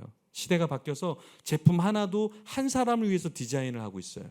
그죠? 근데 교회는 전체를 위해서도 디자인하지 않고 한 사람을 위해서 디자인하지 않고 전통으로 디자인된 것만 추구하고 있다라는 것이죠. 그래서 이런 것도 우리가 같이 오랜 동안 함께 하다 보면 정말 이들을 위한 예배, 이들을 위한 디자인 이런 걸 하게 된다라는 거예요. 제가 집 앞에 예전에 제가 송파구에서 사역을 할 때 집 앞에 잠실 야구장이 있어서 우리 딸내미들이 야구를 보자는 거예요. 야구의 야자도 모르는데 계속 함성이 나오고 막 이러니까 가자 그래서 저도 야구를 하는 걸 좋아하는데 별로 보는 건 안 좋아하는데 딸들이 가자 그러니까 끌려서 갔는데 가서 치킨 막 열심히 먹고요. 전혀 보시지 않더라고요. 그냥 치킨만 먹고 그러더라고요. 그런데 갑자기 너무나 은혜로운 시간이 도달을 하게 됐는데 퀴즈 타임이 나타나기 시작한 거예요. 그랬더니 퀴즈를 맞히니까 가족 3박 4일 제주 여행권 막 이러는 거예요. 그 다음부터 저도 집중을 하기 시작했죠. 문제를 내는데 문제를 하나 맞추니까 맞춘 사람한테 50만 원 돈을 주더라고요. 그래서 우리 다음 세대들한테 제가 퀴즈 내갖고 50만 원 드릴게요. 그러면 이 친구들이요 레이저의 눈빛으로 저를 쳐다볼 거예요. 그렇죠? 주일학교에 부흥이 있으려면 퀴즈 하나당 5만 원씩 거는 거예요. 자, 오늘 예수님의 제자 몇 명? 12명 맞히면은 12만 원. 자, 나와 12만 원. 그래. 이렇게 하면요. 목사님 1000명 금방 찍어요. 예? 자, 오늘 말씀 암송 외워야 돼. 못 나가. 너네 안 외우면 못 나가. 이게 아니라 오늘 말씀 암송 애플 아이폰 요번에 22년도에 나온 거 신상품! 그러면 그냥 1분 안에 다 외워요. 그러면서 아이들이 그래요. 말씀이 제 인생에 가장 달아요. 말씀이 그렇게 좋아요. 그래요. 목사님 아이들 1000명 바로 10주 만에 그냥 가능해요. 10개만 풀어봐요. 10개. 애들 기억이 다 북한에서도 내려와요. 아이폰 그거 받으려고. 예. 이게 왜 그래요? 전략이 우리에게 맞춰져 있기 때문에 그래요. 이 아이들한테 맞춰줘야죠. 그게 잘못된 게 아니라 이 아이들을 축복해 주는 거예요. 그렇죠? 네. 그러다가 이제 뭐 지금 12년 됐으니까 한 15주년 정도 됐을 땐 교인들을 좀 축복해서 자, 우리 선물권 뽑읍시다. 그래서 집 한 채, 10억짜리 집 한 채. 그 정도는 해줄 수 있잖아요. 바이샘 교회 다니면 그 정도 할 수 있죠. 아멘 나왔습니다. 예. 집 한 채 10억짜리 하나 걸고 우리 축복하면서 서로 한 가족이니까 좀 할 수 있잖아요. 그렇죠? 이렇게 목회를 해야지. 목사님 많이 부족하네 보니까. 우리 한국교회가 참 잘 될 때 뭘 했냐면 우리 한국교회가 한국에 필요한 거를 제공했어요. 그래서 병원, 학교, 그렇죠? 복지, 그렇죠? 가정, 여성, 인권 이런 거를 다 우리가 했거든요. 근데 어느덧 교회가 우리가 해야 될 게 뭔지를 까먹고 세상이 하는 거를 카피하는 정도로만 하고 있는 거예요. 우리가 진짜 해야 될 게 뭘까? 우리 진짜 해야 될 거는 이 다음 세대를 마구마구 축복해 주는 거예요. 아이들이 오면 마구 맛있는 거 주고 집에 갈 때 먹게 하고 아이들에게 오면은 선물 주고.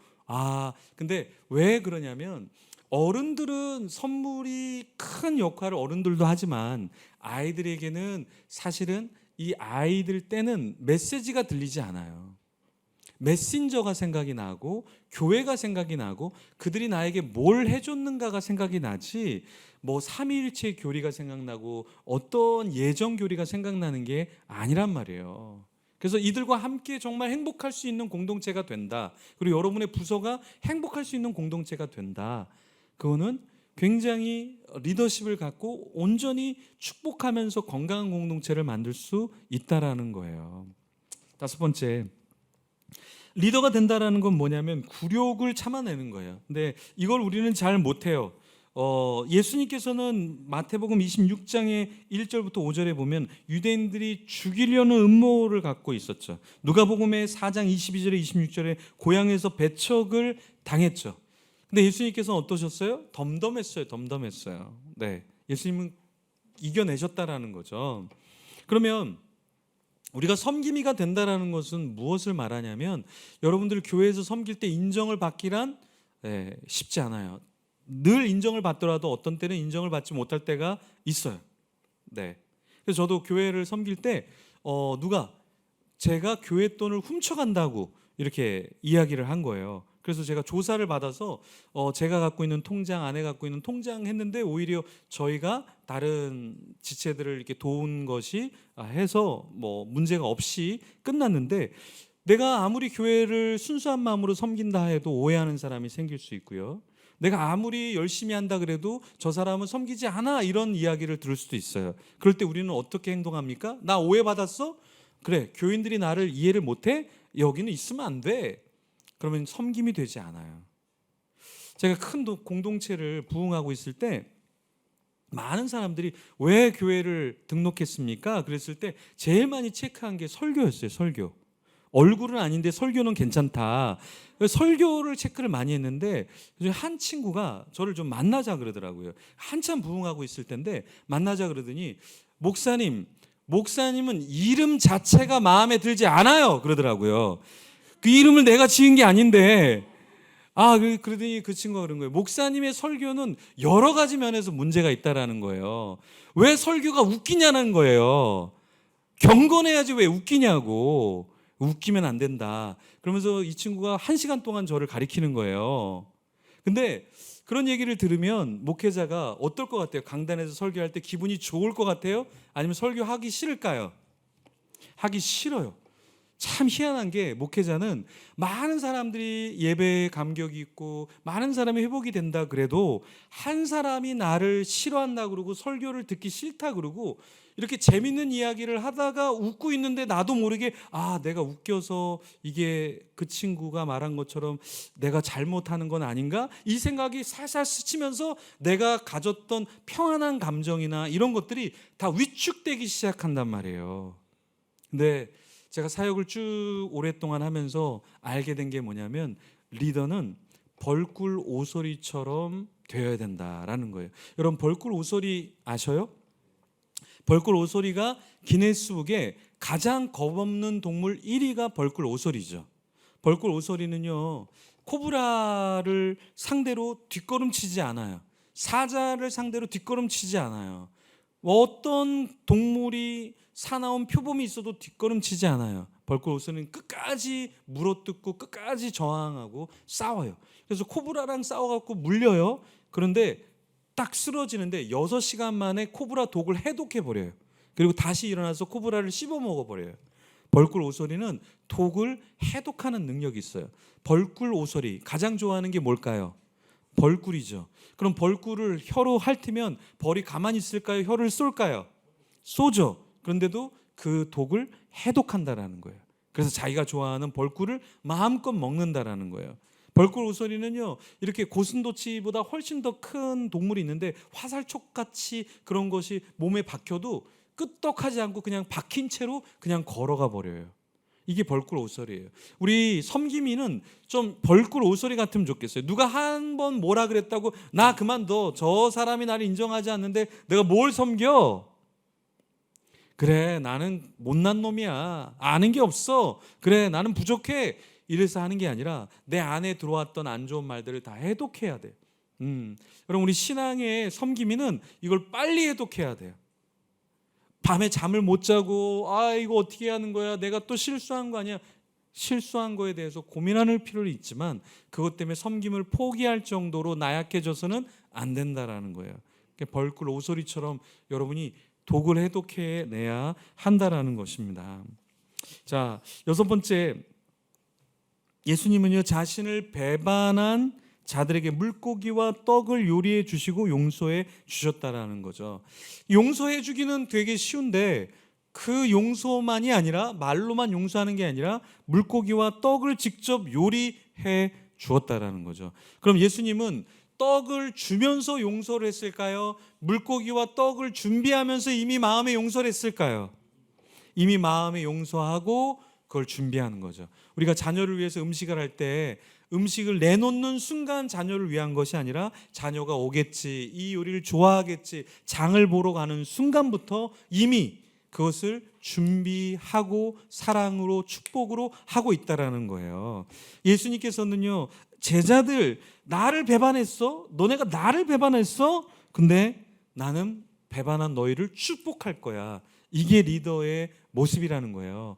조금 커야 돼요. 우리의 품이 좀 더 커야 돼요. 그래서 나를 욕하는 사람도 허허허 할 수 있어야 되고 나를 아직 인정하지 않아도 정말 존귀한 분입니다. 하나님 나라에서 잘 사용되기 바랍니다. 이런 마음이 있어야 돼요. 저도 연합사역을 한국 교회를 위해서 한다고 떠들고 막 하는데요. 연합사역할 때 어려운 게 뭔지 아세요? 나랑 생각이 다른 사람들이 참으로 많아요. 어떤 사람은 정치적인 사람도 있고요. 어떤 사람은 좀 약삭빠른 사람도 있고요. 어떤 사람은 정말 하나님 나라를 얘기하면서 자기의 나라만 세우는 그런 사람들이 있어요. 근데 제가 쭉 연합사역을 하면서 성령님이 제게 주신 마음은 뭐냐면 미워하지 말라는 거예요. 그래서 제가 40일 집회를 하거나 화요반배를 하거나 어떤 특별 집회를 할 때 제가 마음에 들지 않는 사람도 때로는 세워요. 왜 세우는지 아세요? 연합은 품어주는 거예요.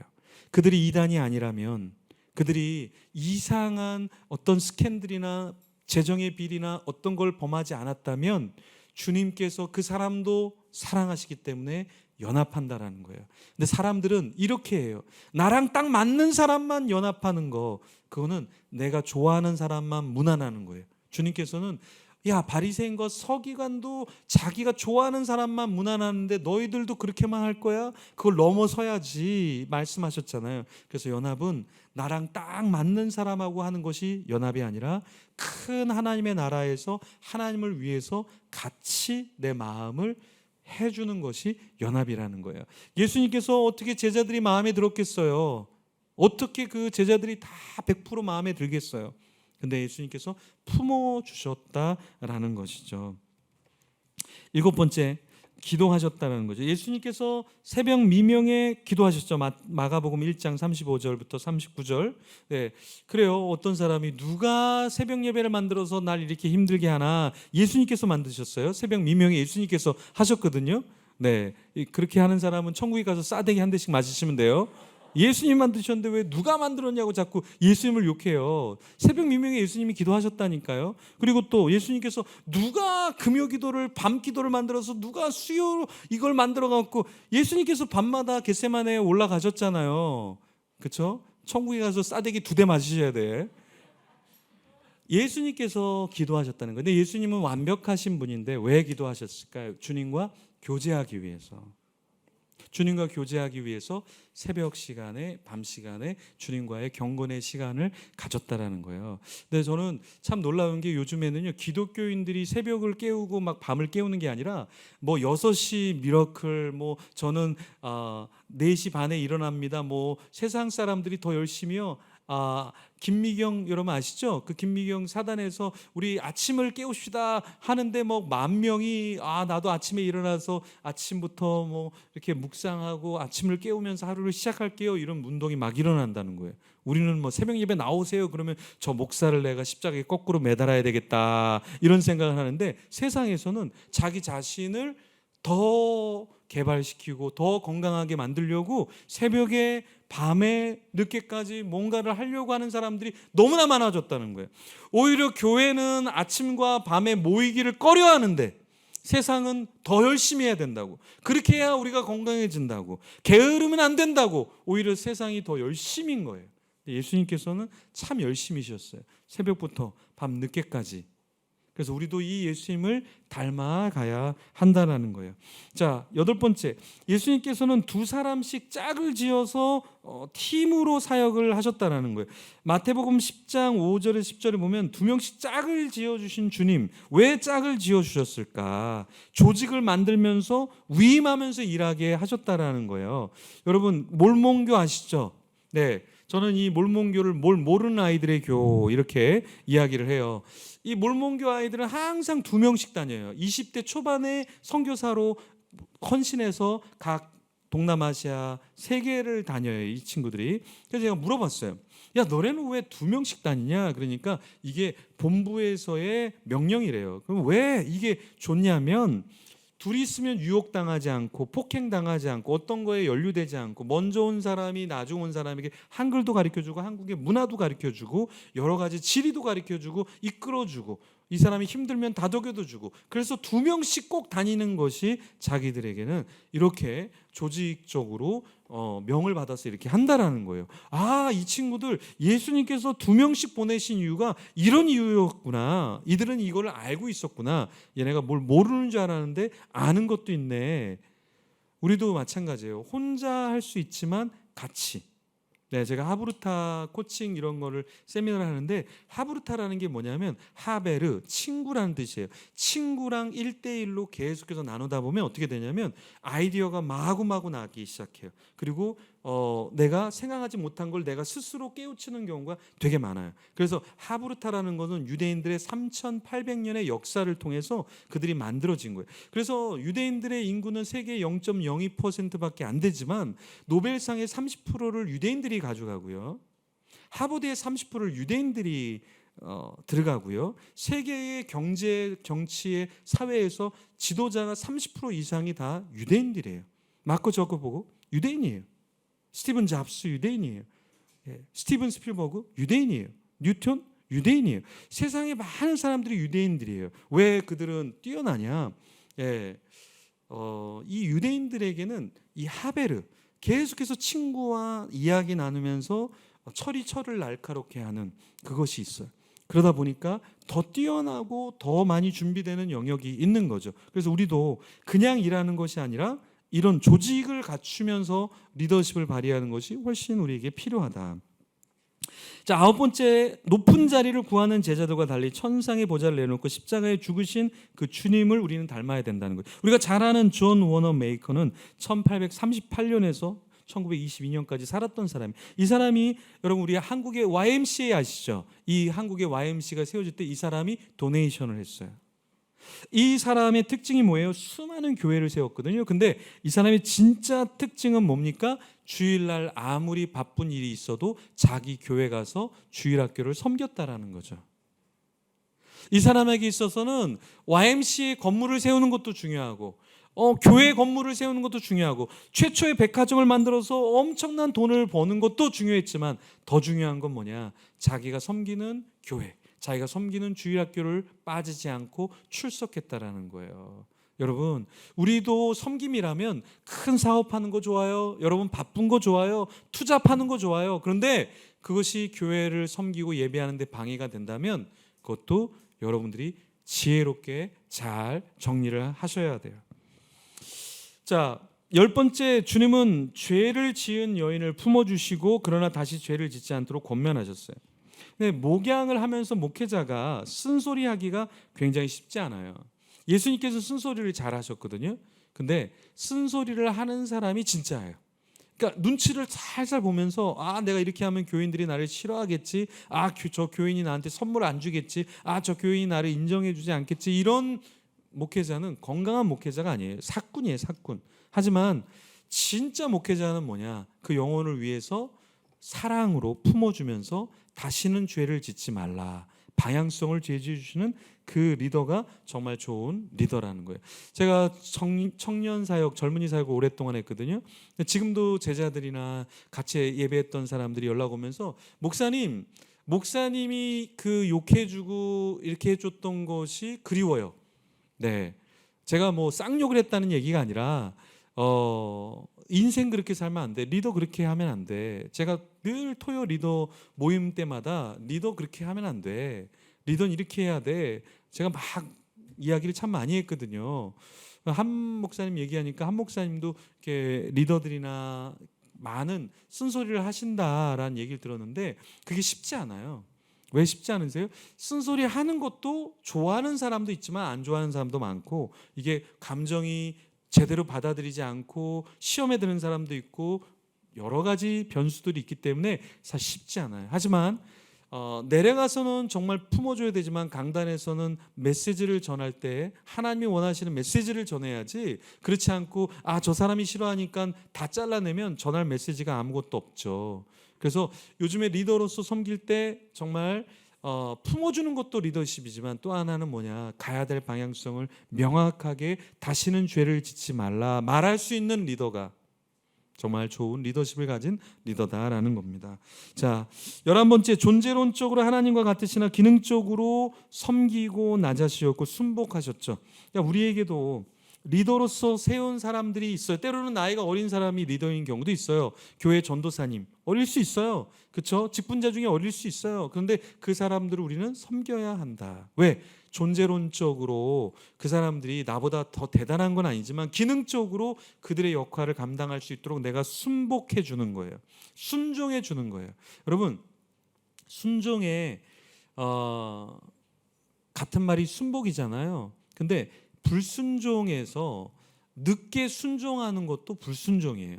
순종을 하기는 하지만 뜸을 들이고 안 하려고 하다 하는 거, 그 순종 아니에요. 그것도 불순종이에요. 순종은 즉각 반응하는 게 순종인 거예요. 여러분, 나이가 어린 사람, 경험이 없는 사람이 이렇게 하면 어떨까요? 했을 때 움직여주는 사람은 성숙한 사람이고요. 제가 뭘 저렇게 얘기해? 그건 우리도 옛날에 해봤어. 그 교회에서 많이 하는 말. 우리도 옛날에 해봤어. 그거 옛날에 했는데 안 돼. 이게 아니라 옛날에 안 됐는데 한번 해봅시다. 그래도 믿져야 본전이니까 해봅시다. 이게 바로 무엇이냐면 나도 존재론적으로 저 사람처럼 뭐 내가 대단한 것도 없고 저 사람이 나보다 낮은 것도 없고 그래. 하지만 기능적으로 그 사람이 리더십을 하고 있으니까 내가 따라줘야지. 이렇게 하는 것이 건강한 리더의 모습이다라는 거죠. 12번째 3대 주요 사역, 예수님의 3대 주요 사역은 첫 번째는 복음 전파, 두 번째는 가르치심, 세 번째는 뭐냐면 고치시는 사역인데 가장 어려운 사역이 고치는 사역이에요. 교회에 가장 없는 사역이 고치는 사역이에요. 이 고치는 사역은 진을 빠지게 하거든요. 여러분 복음은요 한 번, 두 번 전하면 끝나요. 가르치는 거는 특정 기간에 끝나요. 그런데 고치는 사역은 계속 붙잡고 있어야 돼요. 자녀를 고치는 건 너무 어려워요. 중독자를 상담하고 고치는 너무 어려워요. 우울한 사람 1시간만 얘기해 보세요. 그 우울 기운이 나한테 그냥 와 있어요. 그냥 우울해요. 진이 그냥 빠져버려요.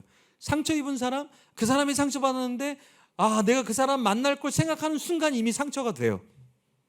그 사람의 부정적인 말, 그 느낌, 표정 이런 것들이 다 나에게 이미 상처가 돼요. 그래서 이 고치는 사역은 아무나 할 수 있는 사역이 아니에요.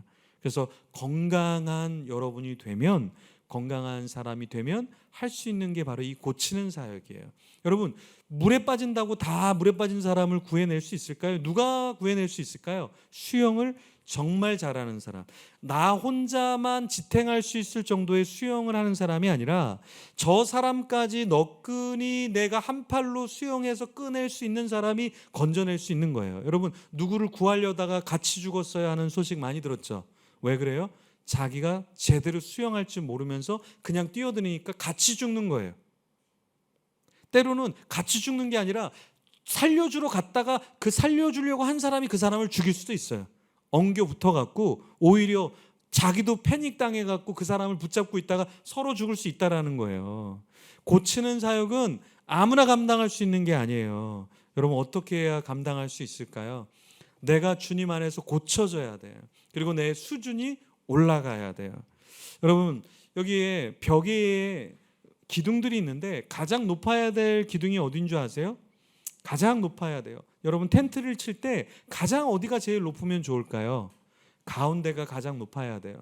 리더는요 수준이 높아야 돼요. 그래야 그 구성원들이 숨을 쉬고 생활하기가 굉장히 편해요.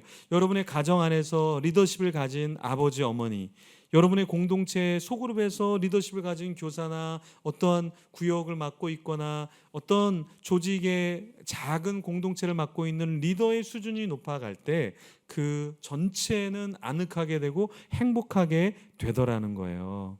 여러분께서 어떤 위치에서 섬기던 간에 제가 처음에 말한 것처럼 정말 나는 준비하고 있는가? 나는 정말 준비된 사람인가? 나를 통해서 하나님의 영광이 드러나는가? 이걸 끊임없이 우리는 고민하셔야 돼요. 고민하셔야 돼요. 그걸 고민하는 가운데서 내가 역량을 펼쳐야 하나님께 영광이 되는 것이지 그냥 내가 열심히 한다고 그냥 자리에 있는다고 해서 그것이 섬김이 되는 것은 아닙니다.